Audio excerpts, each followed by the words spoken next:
One person who was also on that list, of course, was Sunita Narain, the director at the Center for Science and Environment, who's been featured in the Time magazine's prestigious list of 100 most influential people.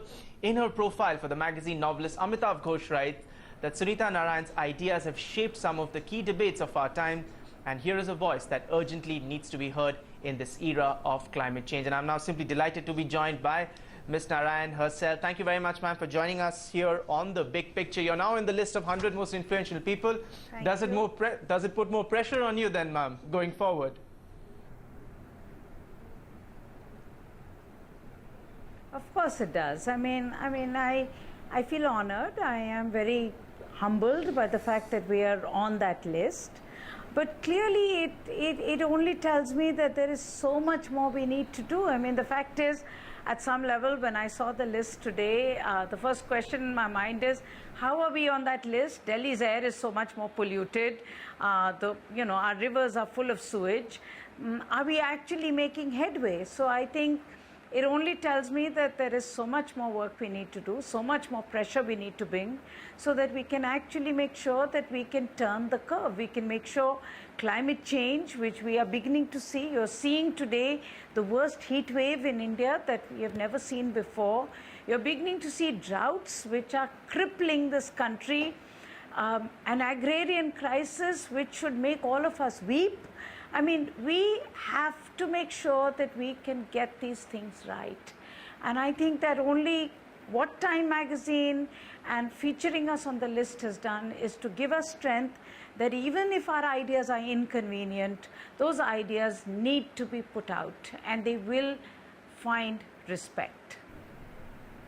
Right, ma'am, because Amitav Ghosh, while writing rather eloquently about you, in fact, he said that how you've been instrumental in campaigning to reduce the dangerous air pollution levels, especially in the National Capital Region. And I really want to discuss, two very topical issues in that regard and pertaining to the National Capital, since something that you've also, spoken about. And the fact that, currently we are, of course, in the middle of the very famous, or some call it the infamous, odd-even scheme. And you have supported that intervention by the government, but many still remain skeptical of whether it has really worked or not. Ma'am, can you for once and for all, set the record straight in terms of the evidence that you see in terms of how the odd-even scheme is actually working?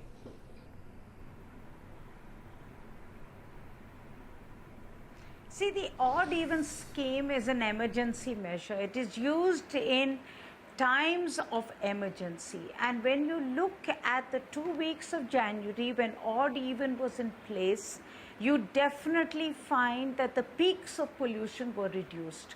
So there is no question about it that if you use odd-even, and if you can expand odd-even not only to cars but to all private vehicles, which is also two-wheelers, you will have massive immediate impact on air pollution level.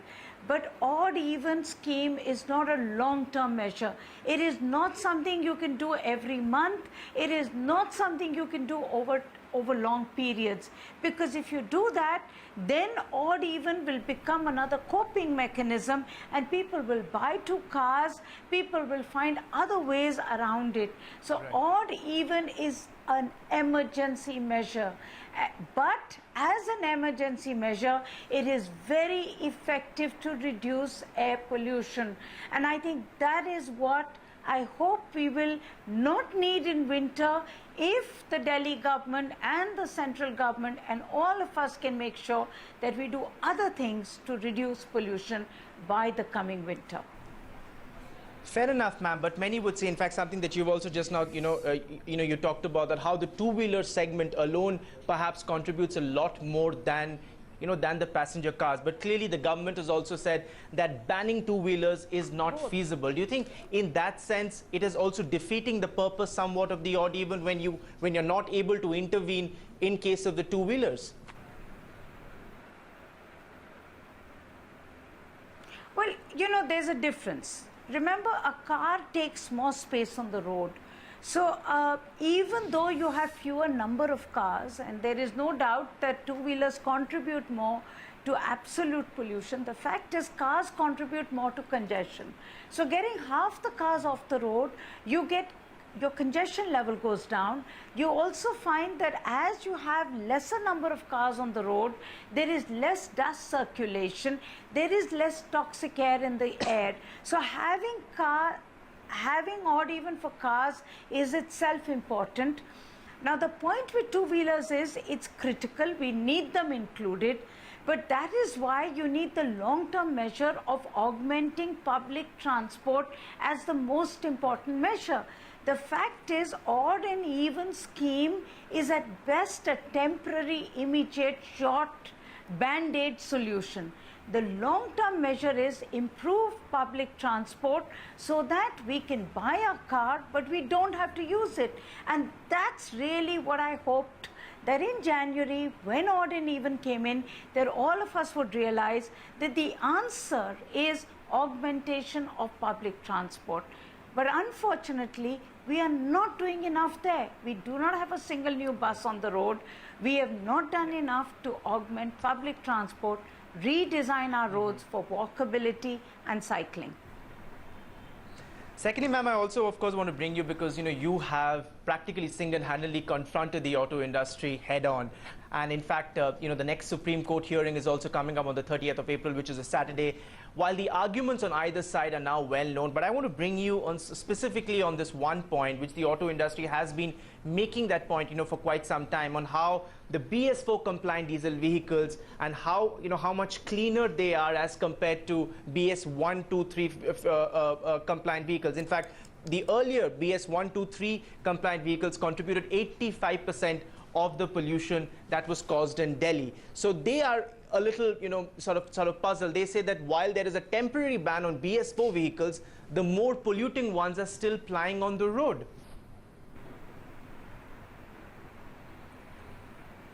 I think the automobile industry understands everything. I don't think they need to give us a spin on these issues. Let's be very clear, BS4 vehicle is legally allowed to emit 4 times more NOx and 7 times more PM than a petrol vehicle, which is also a BS4.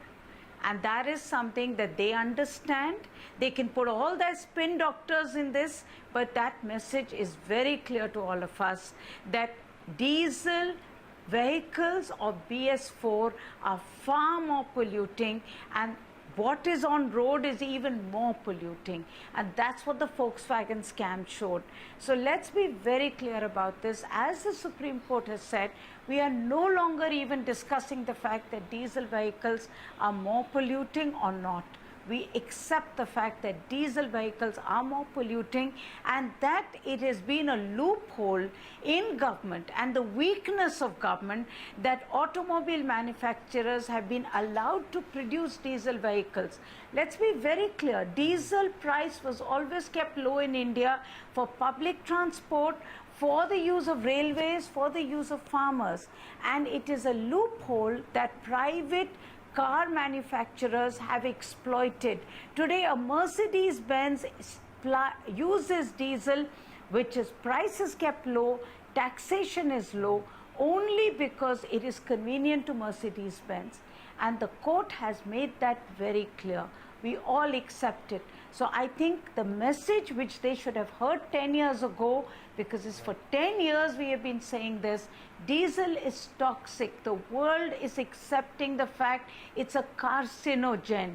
They've accepted the fact that not only cancer, but a range of other diseases is caused by even Euro 6 diesel vehicles. So it is very clear that there is no excuse today for diesel manufacturers to continue to ply without paying a high environment compensation charge, which will equalize the price with petrol. That's all we are asking for. We're not asking for a ban, we're asking for equalization. But what is the kind of range and what is the kind of percentage of the environment compensation charge that you would be pushing for in the court, ma'am?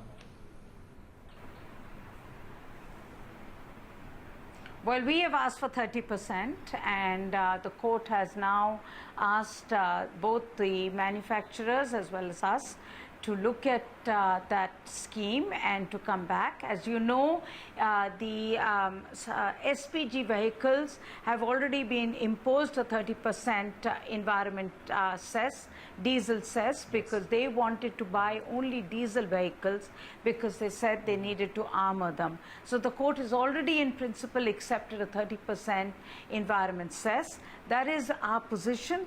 But it is clearly, I mean, I must say, I have huge respect for the Supreme Court because it is listening to this matter with great effort, diligence, and scrutiny. And I think we need to leave it to the honorable judges to take the decision on the 30th.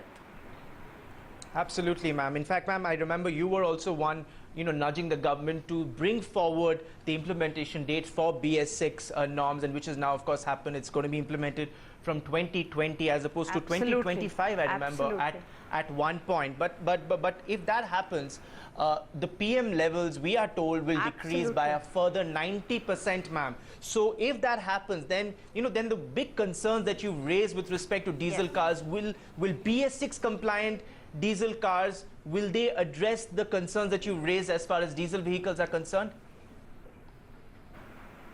Yes, absolutely. Absolutely. In fact, our position to court is very clear that we would like this cess to be imposed till the BS6 emission and fuel comes in. Because it is only in BS6 that you equalize petrol and diesel emissions, and you can get the only thing that worries us today is what is coming out of Europe, what is coming out of the US is that what they are finding is that in diesel cars, the on-road emissions are much higher than what was estimated, even with Euro 6. So I think what the government of India needs to do right now is not just bring in Euro 6 emission norms, but also bring in the new age regulatory standards coming out of Europe and the US post the Volkswagen scam, so that we can make sure we don't have to wait till 2020. Our automobile industry is prepared for it. But yes, by 2020, when Euro 6 comes in, there is an equalization in emissions of petrol and diesel.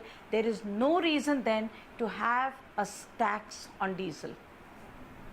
Thank you very much, Ms. Sunita Narain, for joining us, and many congratulations to you once again. We're going to hear more from you, I'm sure, in the days ahead. But thank you so much for joining us here on The Big Picture.